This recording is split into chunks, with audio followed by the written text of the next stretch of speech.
ನಮ್ಮ ಮಂಡ್ಯದಲ್ಲಿ ಇಬ್ಬರು ಡಾಕ್ಟ್ರ್ ಇದ್ರು. ಒಬ್ರು ಮೂಳೆ ಡಾಕ್ಟ್ರು ಮುರಾರಿ ಅಂತ, ನರಡ್ ಡಾಕ್ಟ್ರು ನರಾರಿ ಅಂತ. ಇಬ್ರೂ ಅವ್ರ ಅಪ್ತಿರು ಜ್ವರ ದುಡ್ಡು ಇಟ್ಟಿದ್ರು. ಪೇಮೆಂಟ್ ಸೀಟಲ್ಲಿ ಡಾಕ್ಟ್ರ್ ಆಗಿದ್ದವರು. ಅವರು ನಂಬರ್ ಕಡಿಮೆ ಇದ್ದರು. ಆ ಕಾಲೇಜಲ್ಲಿ ಪೇಮೆಂಟ್ ಸೀಟ್ ಅಂತ ಇರ್ತದೆ, ಆ ಸೀಟ್ ಮೂಲಕ ಡಾಕ್ಟ್ರ್ ಆಗೋರು ಕೆಲವರು ಅವರೇ. ಹಂಗೆ ಡಾಕ್ಟ್ರ್ ಆಗಿದ್ರಿಬ್ರು. ಸ್ವಲ್ಪ ಜ್ಞಾನ ಕಮ್ಮಿ. ಒಬ್ಬರು ಕಂಡ್ರೆ ಒಬ್ರಿಗಾಗೋಲ್ತು. ಈ ಮೂಳೆ ಡಾಕ್ಟ್ರ್ ಕಂಡ್ರೆ ನರದವ್ರಿಗಾಗೋಲ್ತು, ನರದವ್ರು ಕಂಡ್ರೆ ಮೂಳವ್ರಿಗಾಗೋಲ್ತು. ಯಾರಾದರೂ ಆಸ್ಪತ್ರೆಗೆ ಹೋಗಿ ಕಾಲು ನೋವು ಸ್ವಾಮಿ ತೋರಿಸ್ದೆ, ಮೊದಲಲ್ಲಿ ತೋರಿಸಿದ್ರಿ, ಅದೇ ನರಡ್ ಡಾಕ್ಟ್ರು ಅಲ್ಲಿಗೆ ಯಾಕಯ್ಯ ಹೋಗಿದೆ, ಸದ್ಯ ಕಾಲು ಕೊಳ್ತೋಗೋದಲ್ಲ ನಿನ್ನ ಮನ್ಕೈನಾಗ, ಅವನಿಗೇನು ಗೊತ್ತು ಮೂರ್ಖನಿಗೆ ಅಂತ ಇವನು ಬೋಯಿದ್ದು. ಇನ್ನು ನರಡ್ ಡಾಕ್ಟ್ರ್ ತಕ್ಕೇನಾರ ಓದಿಯಾ, ಅಪ್ಪಿ ತಪ್ಪಿ ಹೊಂಟೋದಿಯಾ, ಮೂಳೆ ಡಾಕ್ಟ್ರ್ ತಕ್ಕ ಕಾಲನೇ ಕಡ್ದಾಕ್ಬಿಡ್ತಾನೆ ಹುಷಾರು ಅನ್ನೋರು. ಒಟ್ಟೆ ಹೊಟ್ಟೆ ಕಿಚ್ಚಿ ಇಬ್ರಿಗೂ ದ್ವೇಷ. ಒಂದ್ಸಲ ಮಂಡ್ಯ ಬಸ್ ಸ್ಟ್ಯಾಂಡಲ್ಲಿ ಕೂತವ್ರೆ. ಆ ಗುರುಶ್ರೀ ಟಾಕೀಸ್ ಕಡೆಯಿಂದ ಒಬ್ಬ ಪಾಪ ಕುಂಟ್ಕೊಂಡು ಕಾಲು ಎಳಕಂಬ ಬತ್ತವನೆ. ಈ ಮೂಳೆ ಡಾಕ್ಟ್ರು ನರಡ್ ಡಾಕ್ಟ್ರ್ ಇಬ್ರು ಕೂತ್ಕೊಂಡು ಮಾತಾಡ್ತಾವ್ರೆ.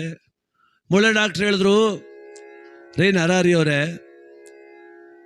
ಆಸ್ಪತ್ರೆಗೆ ಬರ್ತಾರೆ ಪೇಷಂಟು ಅಂತ ಅವ್ರ ರಕ್ತ ಇರ್ಬಿಡೋದಲ್ಲ, ಬಂದವ್ರಿಗೆಲ್ಲ ಸ್ಕ್ಯಾನಿಂಗ್ ಬರೆದ್ಬಿಡೋದು, ಬಂದವ್ರಿಗೆಲ್ಲ ಎಕ್ಸ್ರೇ ಬರೆದ್ಬಿಡೋದು. ನಿಮ್ಮಂಥವ್ರು ದುಡ್ಡು ಮಾಡ್ಕೋಕೆ ಜನಗಳ ಸಾಯಿಸ್ತಾ ಇದ್ದೀರಿ. ನಿಜವಾಗ್ಲೂ ಡಾಕ್ಟ್ರ್ ಆದವನು ಏನು ಮಾಡ್ಬೇಕು ಗೊತ್ತಾ, ಕಣ್ಣಲ್ಲಿ ನೋಡಿ ಕಾಯಿಲೆ ಕಂಡು ಹಿಡಿಬೇಕು ಅಂದ. ಇವನಂದಯೋ ಕೂತ್ಗಯೋ, ಸುಮ್ಮನೆ ಕೂತ್ಗಯ, ಏನು ಕಣ್ಣಲ್ಲಿ ನೋಡ್ಬಿಟ್ಟದೆ, ಹೆಂಗೆ ಕಂಡು ಹಿಡಿದ್ಬಿಟ್ಟಿ ನೀನು ಅಂದ. ನಾನು ಕಂಡು ಹಿಡಿತೀನಿ, ನಿನ್ನ ಕೈಲಿ ಆಗ್ತಾನೆ, ನಾನು ಕಂಡು ಹಿಡಿತೀನಿ, ಹೆಂಗೆ ಕಂಡು ಹಿಡಿತೀಯ ಅಂದ.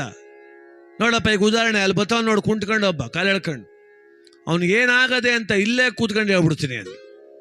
ಹೇಳು ನೋಡುವ ಅಂದ. ಏನೂ ಇಲ್ಲ, ಬಲ್ಪಾದಲ್ಲಿ ಕಿರುಬೆರಳು ಮೂಳೆ ಕಟ್ಟಾಗದೆ, ಅದಕ್ಕೆ ಕುಂಟ್ಕೊಂಡು ಬತ್ತಾವನಿ.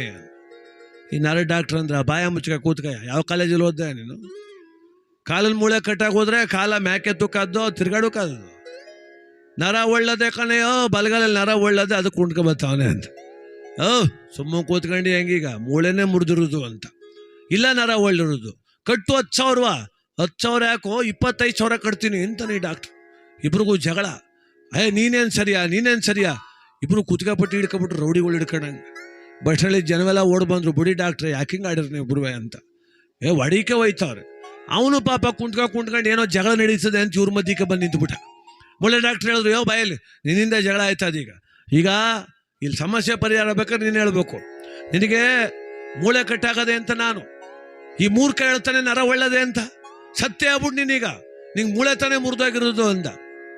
ಅದಕ್ಕೆ ಅವನಂದ, ಅಯ್ಯೋ ಕಿತ್ತೋದು ನನ್ನ ಮಕ್ಕಳ ಚಪ್ಪಲಿ ಕಿತ್ತೋಗಿತ್ತು ಕಣಪ್ಪ, ಅದಕ್ಕೆ ನಾ ಕಾಲೆಳಕ ಬಂದೆ ಅಲ್ಲಿಂದ, ನಿಮ್ಗೆ ನಾವು ಬಂದಿರೋದು ಮಲಾಗ್ರು ಇಬ್ರಿಗೂ ಅಂದ ಅವನು.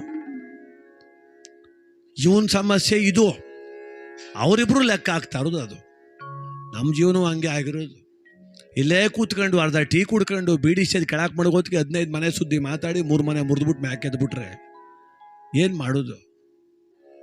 ಒಳ್ಳೆ ವಿಚಾರ ಮಾತಾಡುವ, ದೇವಸ್ಥಾನದ ವಿಚಾರ ಮಾತಾಡುವ, ದೇವ್ರ ವಿಚಾರ ಮಾತಾಡುವ, ಮಳೆ ಅಲ್ಲಿಲ್ವಲ್ಲಪ್ಪ ಬೆಳೆ ಅಲ್ಲಿಲ್ವಲ್ಲಪ್ಪ ಅಂತ ಮಾತಾಡ್ಬೇಕು. ಅದು ಬಿಟ್ಬಿಟ್ಟು 80 ವರ್ಷದ ಮುದುಕುನ್ ತಕಪ್ಪ ಬರೀ ರಾಜಕೀಯನೇ ಮಾತಾಡೋದು.